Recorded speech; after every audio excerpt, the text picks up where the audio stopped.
Bom dia, paz do Senhor, meu amado irmão, minha amada irmã. Estamos aqui mais uma vez para gravar uma mensagem da parte de Deus para você, algo que possa trazer consolo, conforto, possa fortalecer a tua vida nesse momento de tanta angústia, de tanta dificuldade pela qual nós estamos passando. Gostaria de lembrar, que nós temos colocado, lá no YouTube as nossas mensagens. Se você tiver interesse, quiser se inscrever, se inscreva. Acredito que se inscrevendo você vai ser sempre notificado quando um vídeo novo estiver saindo. Nós temos também lançado na página da Igreja Metodista no Facebook, para que você possa estar acompanhando. Temos colocado para alguns grupos do WhatsApp. Então, você possa, se perceber que alguém necessita de ouvir aquela mensagem especial, envie essa mensagem para essa pessoa, para que o maior número de pessoas possam estar alcançando, sendo alcançados por essa palavra. Amém? Eu gostaria de convidar a você, nesse momento, a abrir a palavra do Senhor no livro de Romanos.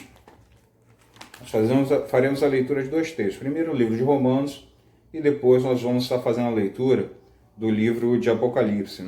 Romanos capítulo de número 8, e a nossa leitura vai começar no versículo de número 18. Romanos 8, 18. Lembra daquela dica, dá uma pausada no vídeo, pega a sua Bíblia, coloca lá no texto que eu falei, que é Romanos 8, 18, e depois bota o vídeo para rodar novamente. Assim diz a palavra do Senhor. Porque para mim tenho por certo que os sofrimentos do tempo presente não podem ser comparados com a glória a ser revelada em nós. A ardente expectativa da criação aguarda a revelação dos filhos de Deus, pois a criação está sujeita à vaidade, não voluntariamente, mas por causa daquele que a sujeitou, na esperança de que a própria criação será redimida do cativeiro da corrupção, para a liberdade da glória dos filhos de Deus. Porque sabemos que toda a criação, a um só tempo, geme e suporta angústias até agora. E não somente ela, mas também nós, que temos as primícias do Espírito, igualmente gememos em nosso íntimo, aguardando a adoção de filhos, a redenção do nosso corpo. Porque na esperança fomos salvos. Ora, a esperança que se vê não é esperança, pois o que se alguém vê, como espera?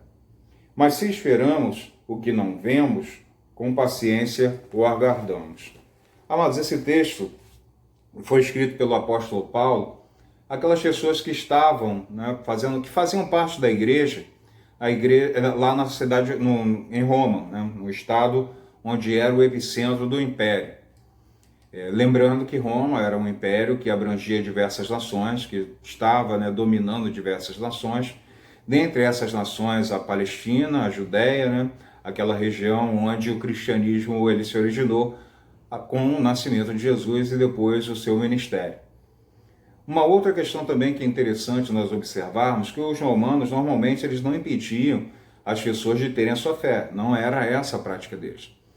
A grande dificuldade que as pessoas, sobretudo judeus e cristãos, sofriam por conta dos romanos, era porque os romanos eles tinham nas suas práticas culturais, nas suas práticas políticas, nas suas práticas sociais, questões que estavam diretamente ligadas com a religiosidade.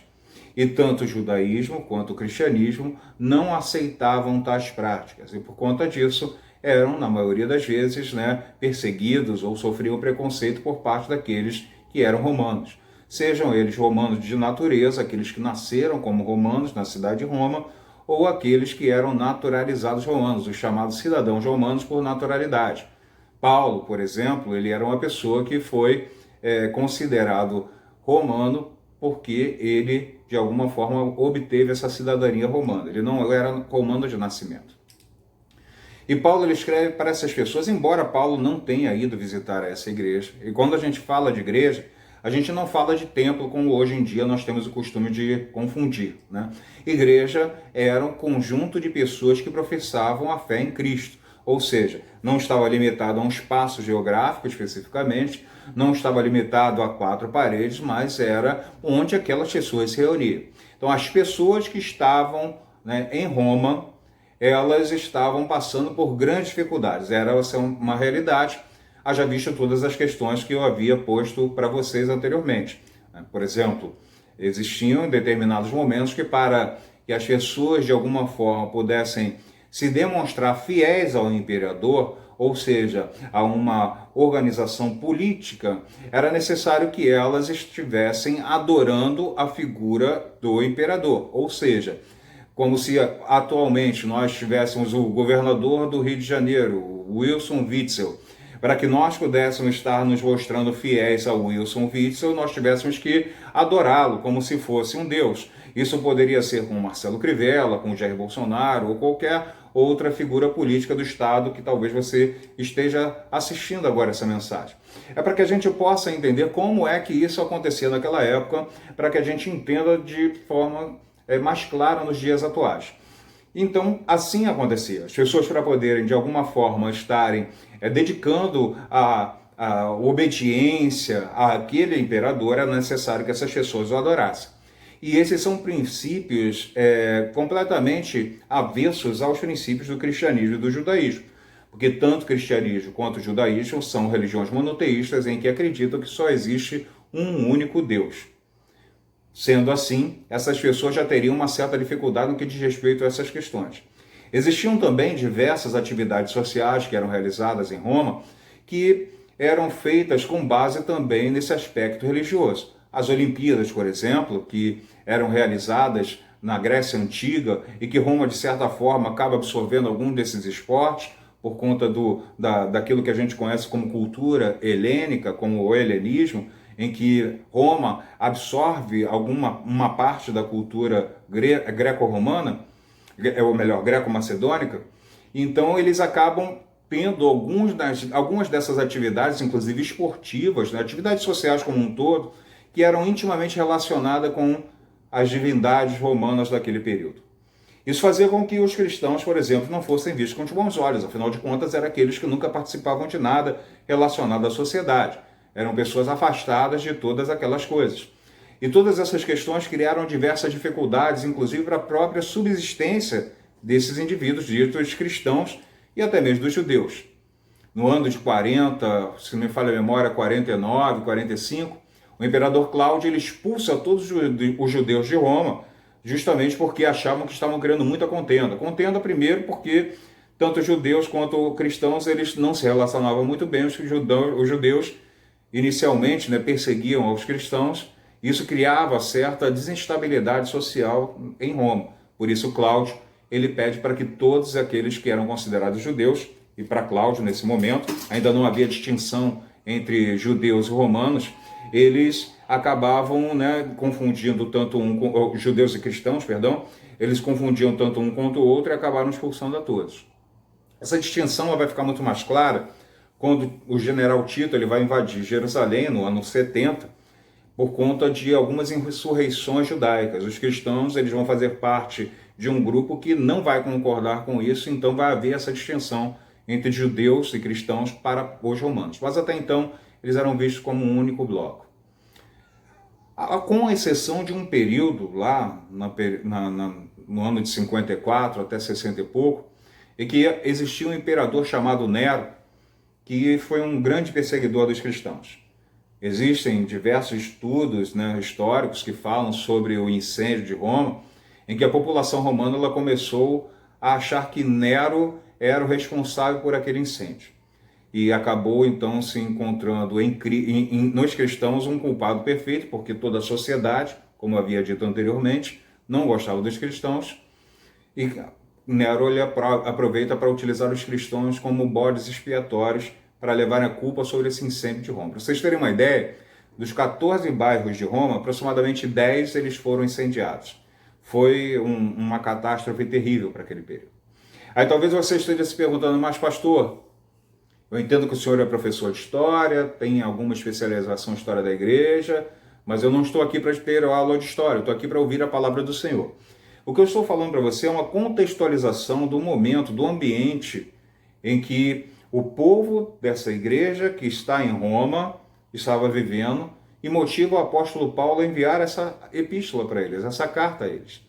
Uma vez que Paulo ainda não havia se encontrado com os cristãos de Roma. Só se encontra quando vai morrer, porque Paulo ele morre em Roma, decapitado, por conta da sua cidadania, como eu havia falado antes. Era um direito do cidadão romano ter essa pena, que era considerada uma pena amena, imaginando que uma pena como por crucificação, por exemplo, que a pessoa fica dias, às vezes, agonizando, né, exposta ao tempo. Uma pena que você morre assim imediatamente sem sentir dor, é de fato uma pena, eu poderia dizer até mais humana, vamos colocar dessa forma, tendo em vista os outros tipos de penalidade que as pessoas sofriam. Essas pessoas, elas estavam sofrendo perseguição. Perseguição, primeiro, por parte dos judeus, que viam o cristianismo como uma seita herética, né? E por conta disso era rechaçado pelos cristãos. Era contenda dentro da própria igreja, porque existiam dois tipos de cristãos, os cristãos judaizantes e os cristãos gentílicos, ou seja, aqueles cristãos que aceitaram a Cristo oriundos da religião judaica e aqueles cristãos que aceitaram a Cristo oriundos do paganismo. Havia uma divisão muito grande por parte dessa questão e havia toda uma perseguição por parte tanto dos romanos, quanto do governo romano, como por parte dos judeus. Ou seja, os cristãos, eles tinham problemas internos e tinham problemas externos. Independente de nós observarmos de onde vêm os problemas, a gente deve entender que cada um desses problemas traz sofrimento, traz angústia e traz grande dificuldade para cada uma daquelas pessoas. Algumas daquelas pessoas, inclusive, perderam a sua própria vida por conta dessa perseguição. Eu falei aqui sobre Nero. Nero, ele foi o responsável por uma das perseguições mais sangrentas contra a igreja. Ela não foi uma perseguição que saiu da fronteira da própria cidade de Roma. Não saiu de lá. Ela ficou circunscrita àquela região específica.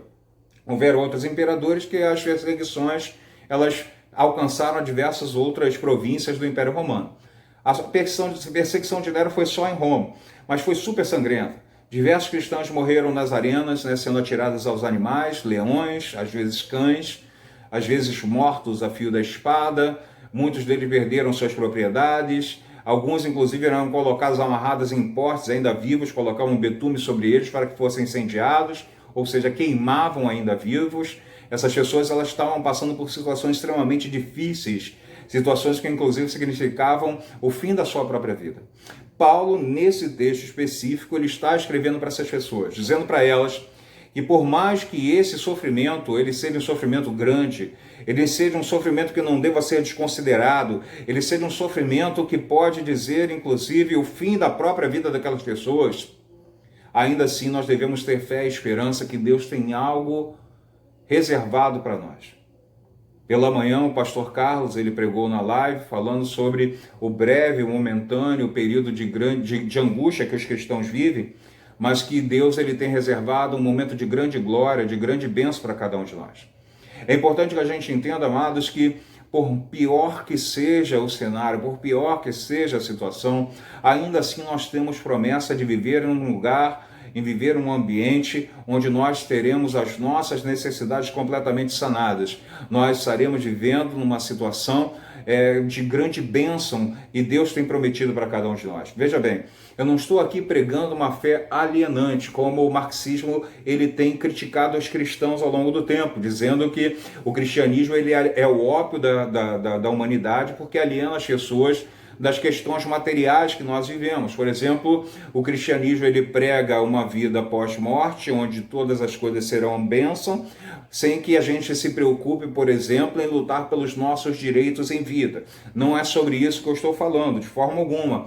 Eu, pelo contrário, entendo que nós devemos lutar pelos nossos direitos. Eu entendo que nós, enquanto cristãos, precisamos, inclusive, ter uma consciência política para que possamos, de alguma forma, estar melhorando a situação na qual nós estamos inseridos nesse momento. Mas eu entendo que a nossa vida ela não se limita a essa experiência material em que nós estamos inseridos, não, de forma alguma. Eu entendo que, embora essa realidade material, a realidade material eu falo da nossa vida cotidiana, das nossas relações sociais, das nossas relações financeiras, políticas, de toda forma, de toda ordem, nós entendemos que essa é uma realidade importante, necessária de ser vivida, mas nós entendemos que ela não se encerra aqui. Nós temos a perspectiva de uma vida eterna ao lado de Deus.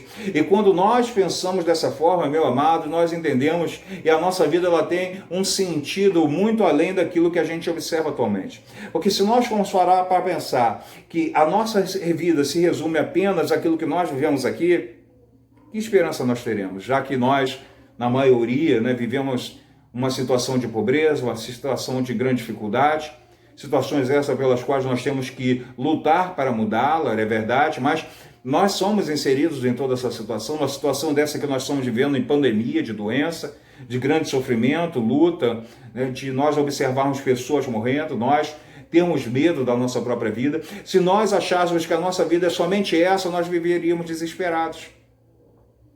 Porque nós não teríamos perspectiva de nada além disso. Mas nós não, pelo contrário, nós temos a ideia exata de que, embora precisamos viver esse mundo, embora precisamos lutar para mudar algumas condições materiais de vida, a gente ainda assim temos a perspectiva de uma vida eterna, uma vida num lugar, num local em que nós não teremos nenhum tipo de luta dessa natureza, porque todas essas questões elas estarão sanadas, estarão pacificadas. E para que não fique apenas nas minhas palavras, é necessário que você possa ver isso atestado pela própria palavra de Deus. E nesse momento eu convido a você a abrir a Bíblia lá no livro de Apocalipse, Apocalipse capítulo 21. Esse texto é um texto maravilhoso, é um texto extraordinário. Vou pegar o óculos aqui que caiu no chão. E nós vamos estar fazendo essa leitura desse texto. Apocalipse capítulo 21.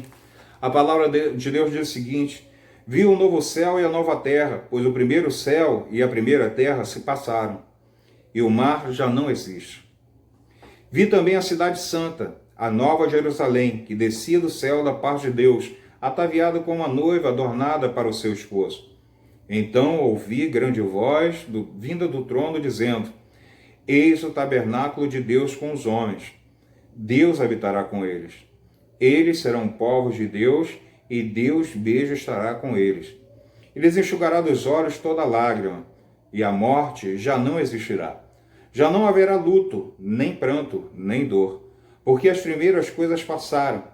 E aquele que está sentado ao trono disse: eis que faço nova todas as coisas. Acrescentou: escreve, porque estas palavras são fiéis e verdadeiras. Disse-me ainda: tudo está feito. Eu sou o Alfa e o Ômega, o princípio e o fim. Eu, a quem tem sede, darei de graça da fonte da água viva. O vencedor herdará essas coisas, e eu lhe serei Deus, e ele será meu filho. Amados, quando nós lemos um texto desse, nós entendemos que, ainda que passemos por diversas dificuldades, diversas lutas, e tenhamos que lutar para mudar essas condições, a nossa vida ela não se resume a isso. Nós temos a promessa de vida eterna, nós temos promessa de vivermos um lugar onde a própria palavra do Senhor diz que não haverá luto, não haverá tristeza, não haverá choro, não haverá sofrimento. Deus habitará no meio de nós, Ele será nosso Deus e nós seremos chamados como filhos.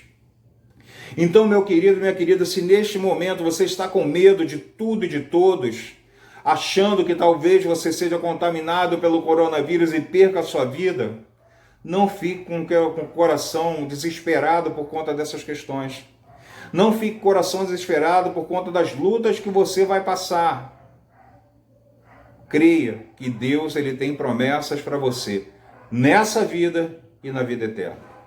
E nessa vida nós estaremos lutando com todas as nossas forças para podermos permanecer saudáveis, para podermos estar tendo melhor qualidade de vida, para lutarmos contra a injustiça, porque esse inclusive é um papel profético que é dado a cada um de nós. Porque se nós formos olhar a palavra de Deus, meus amados, nós não observamos, por exemplo, nos profetas do Antigo Testamento, alguém que endossava aceitarmos o sofrimento calados, não de forma alguma. Os profetas, muito pelo contrário, eles denunciavam toda a injustiça. Eles lutavam contra a injustiça, contra todos os desmandos dos poderosos. Eu preguei na última mensagem sobre o profeta Amós, ele falava sobre a balança enganosa.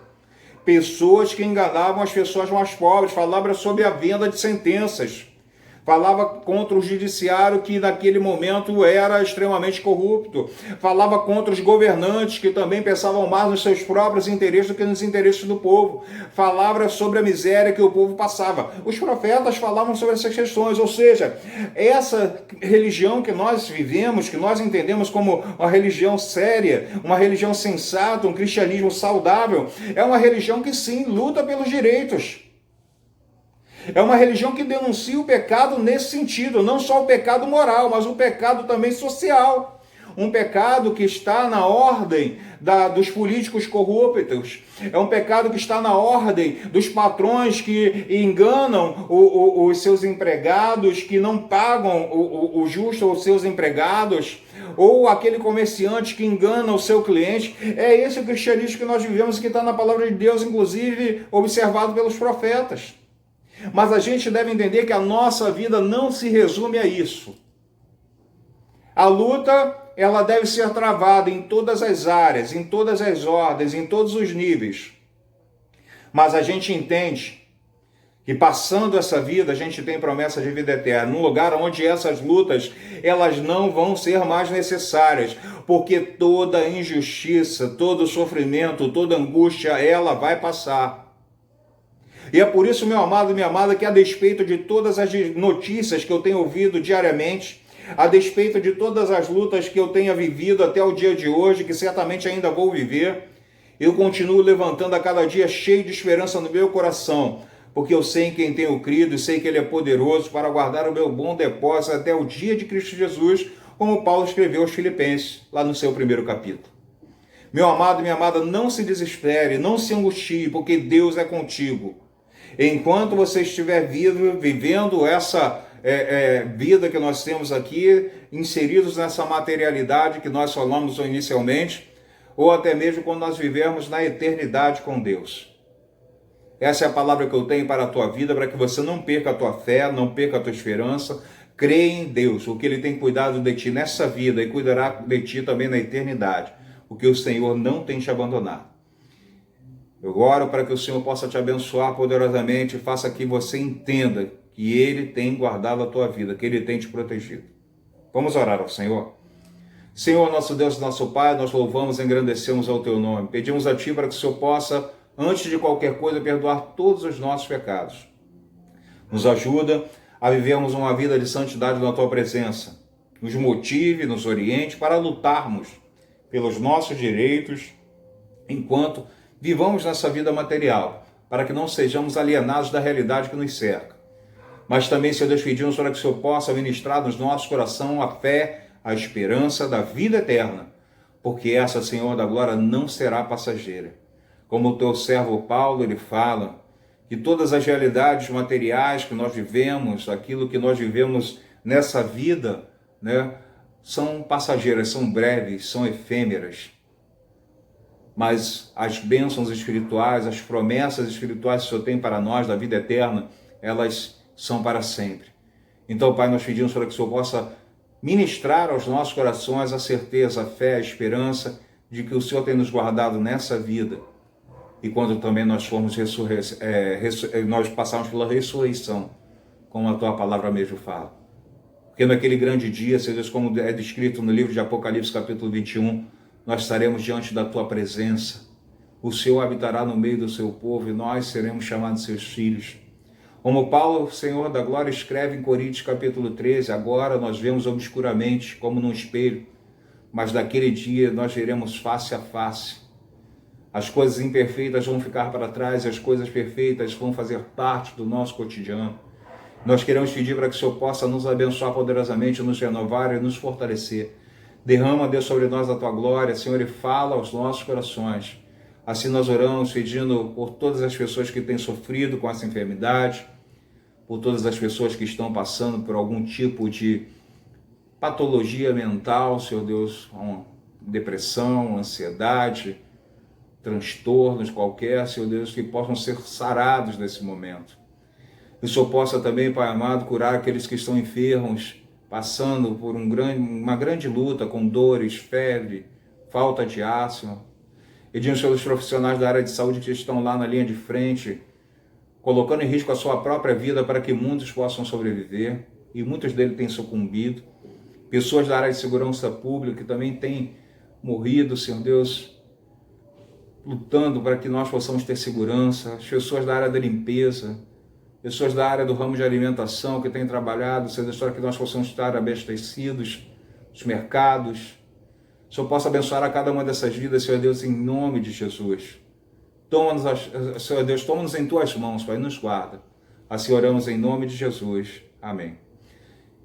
Que Deus ele possa continuar a ministrar o teu coração, falar poderosamente a tua vida, que você possa ter fé e crer nas promessas de Deus para essa vida e para a vida que nós seremos também com Ele na eternidade. Vamos receber a bênção do Senhor? Que o Senhor possa te abençoar e te guardar. Que o amor de Deus Pai possa fortalecer a tua vida. A graça do nosso Senhor Jesus Cristo possa estar verdadeiramente te guardando, te livrando. E que as consolações do Espírito Santo de Deus sejam derramadas sobre a tua vida. Em nome de Jesus. Amém. Até terça-feira, em que nós estaremos publicando outra mensagem. Amém? Deus te abençoe poderosamente. Fica com Deus, em nome de Jesus.